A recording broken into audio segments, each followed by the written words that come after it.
In 2020, 281 million people were diagnosed with gonorrhea, syphilis, or chlamydia.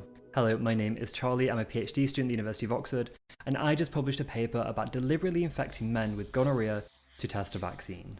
In countries like England, gonorrhea cases are at a record high, and in low and middle income countries, the situation's even worse, with limited access to treatment, diagnostics, and preventative measures. And the impact is serious. Gonorrhea and chlamydia can lead to infertility, ectopic pregnancy, and long-term health issues, especially for women. And while these infections can affect anybody, they hit the vulnerable groups the hardest. And to make things worse, gonorrhea is becoming resistant to antibiotics and treatment is failing in some places. Vaccines could be a long-term solution, but developing one has been incredibly difficult. The bacteria that causes gonorrhea constantly changes its surface, making it hard for vaccines to target. We also don't have a clear immune marker to measure the protection, and unlike for other diseases, there are no good animal models for testing potential vaccines.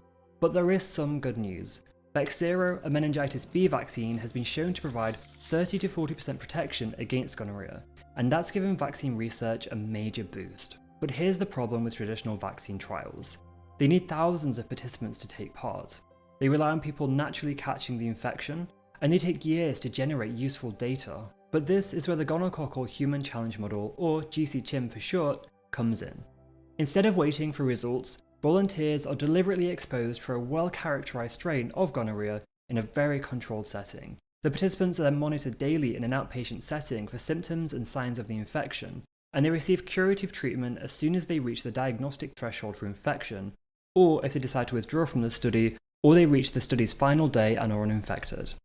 Every participant is then treated and followed up to ensure they are completely cured. This method speeds up vaccine research by allowing scientists to test vaccine efficacy much faster than traditional trials, and it could be a game changer. But would anybody actually sign up for this research? Well, that's exactly what we've just asked 72 UK men aged 18 to 35. We also interviewed 13 of them to understand exactly what their concerns are, and here's what we found. We found that the acceptability of this human challenge model is actually quite high. Many participants felt reassured by the controlled environment, with one stating it's kind of the best way to get gonorrhea because it's being monitored the entire time and it doesn't even feel that risky to me. In fact, 42% of the survey respondents agreed that the risks of taking part in this GC-CHIM model were low. Other participants were motivated by a sense of altruism, like one who said, well, I've had gonorrhea before, I might as well get paid for it, and helping scientists solve global health problems is an added bonus. Some of the participants also appreciated the novelty of the experience, with one participant noting, it would be a good story to tell people. The sense of doing something good for society was a big draw, as was having the personal experience of having had gonorrhea in the past. One participant even noted that their faith in science and doctors made them feel more comfortable with the idea.